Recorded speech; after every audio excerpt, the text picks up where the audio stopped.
If you don't slow down and observe your thoughts, they will quietly decide your future.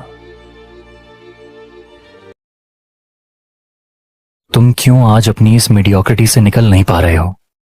क्यों तुम खुद को आगे पुश नहीं कर पा रहे हो? इसके जितने जिम्मेदार तुम खुद हो, उतना ही ये हमारी सोसाइटी भी है। हमारी सोसाइटी ने एक चीज है जो हमारे अंदर डाल दी है कि भगवान ने जितना दिया है उसमें ही खुश रहो। अगर ये बात नहीं मानी तो कहीं भी जाकर मरो। और अक्सर ये बात आपने अपने पेरेंट्स से भी सुना ही होगा। मैं इस चीज से बिल्कुल भी अग्री नहीं करता हूं। क्यों? इंसान को सपने नहीं देखने चाहिए क्या? ये बात तब तक ठीक है जब आपकी जिंदगी अच्छी और मीनिंगफुल हो। क्या एक भिखारी को ऐसा ज्ञान देने से उसकी जिंदगी की प्रॉब्लम ठीक हो जाएगी कि तुम्हारे पास जो भी है उतना काफी है? अरे, उसके पास कुछ नहीं है। भगवान ने जितना दिया है उतना काफी है जीने के लिए। इसका मतलब जीवन को गुजारने के लिए। क्या आप चाहते हैं कि आपकी जिंदगी ऐसे ही गुजर जाए बिना कुछ किए? क्या जीवन को हम ऐसे ही गुजार सकते हैं किसी जानवर की तरह? तो फिर हमारे इंसान होने का क्या फायदा? ये बात तब सही है जब कोई इंसान अपनी इंसानियत भूल जाता है, जब वो मेहनत और सच्चाई के रास्ते को छोड़कर लालच और गलत रास्ता अपनाता है। और ये बात उनके लिए ही है। लेकिन अब ये बात लोग अपनी वीकनेस और लेजीनेस को छुपाने के लिए बोलते हैं, बल्कि हकीकत तो ये है कि उन्हें मेहनत ही नहीं करनी है। बस उन्हें इसी माइंडसेट से जीना है कि क्या लेकर आए थे, क्या लेकर जाओगे। मैं इस बाउंड्री को तोड़कर यहां पर खड़ा हूं। मुझे इनकी बात नहीं माननी है। भला मैं क्यों मानूं इनकी बात? ये लोग जब मैं मुसीबत में था और मुझे सपोर्ट की जरूरत थी, तब तो इन्होंने मेरा मजाक उड़ाया। मेरा मानना है कि ये सोसाइटी कुछ भी नहीं है, ये बस समय के इशारों पर नाचती है। तुम कोई भी गलती करो, ये गाली देने के लिए तैयार है। और अगर तुम कुछ अच्छे काम करो तो ये ताली बजाने के लिए भी तैयार है। मतलब इतना वेल्ले कौन रहता है यार? मुझे नहीं रहना ऐसे सोसाइटी के साथ। मुझे इस मीडियोक्रिटी में रहना ही नहीं है, अपनी वीकनेसेस को अपना के। क्योंकि मुझे पता है कि मैं अगर सेटिस्फाई होकर अपनी इस लाइफ को एक्सेप्ट कर लूं तो जिंदगी मेरे हिसाब से कभी नहीं होगी। मैं खुश कभी नहीं रह पाऊंगा। मुझे यह पता है कि जब उम्मीद टूटती है तो कैसा महसूस होता है। और मीडियोकर लाइफ में सिर्फ उम्मीद ही रहती है। और अगर ये भी टूट गई तो एक इंसान जीने लायक ही नहीं बचता। और मुझे ऐसी जिंदगी नहीं चाहिए।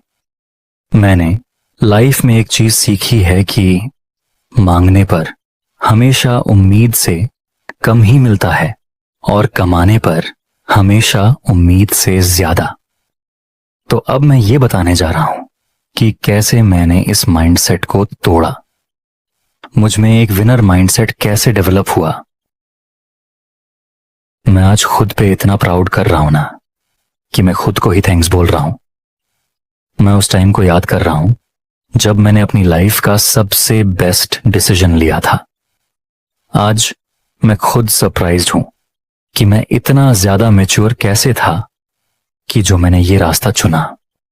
क्योंकि मुझे आज फील हो रहा है कि वह डिसीजन कितना ज्यादा इंपॉर्टेंट साबित हो रहा है। जब मैं इस जर्नी के स्टार्टिंग फेज में था, तब से मुझे पता चल गया था कि अगर मैं कुछ बड़ा करता हूं तभी मेरी इस सोसाइटी में वैल्यू होगी, वरना मैं एक एवरेज आदमी से भी नीचे रहूंगा। मेरी लाइफ एक जानवर से भी बदतर हो जाती।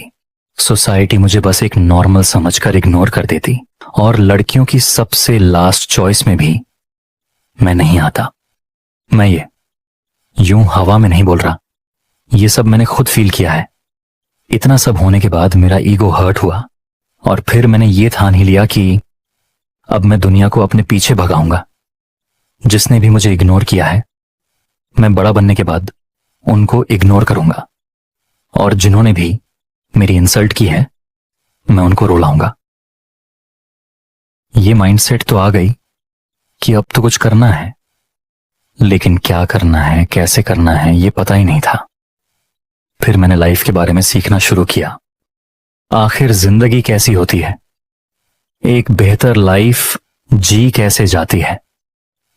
और तब मुझे पैसे के बारे में पता चला कि अगर पैसा है तो सब कुछ है। अगर मुझे मेरे हिसाब से जीना है तो लाइफ में पैसा बहुत जरूरी है, और ये मैंने जान लिया था। अब मेरा सारा फोकस पैसे पर शिफ्ट हो गया। मैंने पैसे के बारे में बहुत कुछ रिसर्च की, पैसा कैसे कमाया जाता है। और तब मुझे पता चला कि ज्यादा पैसा तो सिर्फ बिजनेस या कुछ प्रोडक्टिव काम करने से ही कमाए जाते हैं, ना ही नौकरी करके।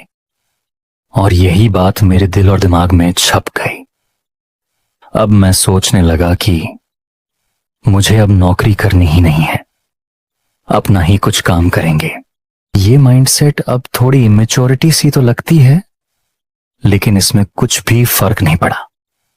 अगर जिंदगी में कुछ बड़ा करना है तो ऐसे ट्रिकी डिसीजन लेना ही पड़ता है। अब मेरे माइंड में सिर्फ पैसे ही कमाने का जोश चढ़ गया, और मैं अब यही सोचता था कि मुझे कुछ भी करके जल्दी ही पैसे कमाने हैं। मैं बिल्कुल ब्लाइंड हो गया था इसके लिए। मैं पागल सा हो गया था, और मैं हमेशा शॉर्टकट से ही पैसा कमाने की कोशिश करता।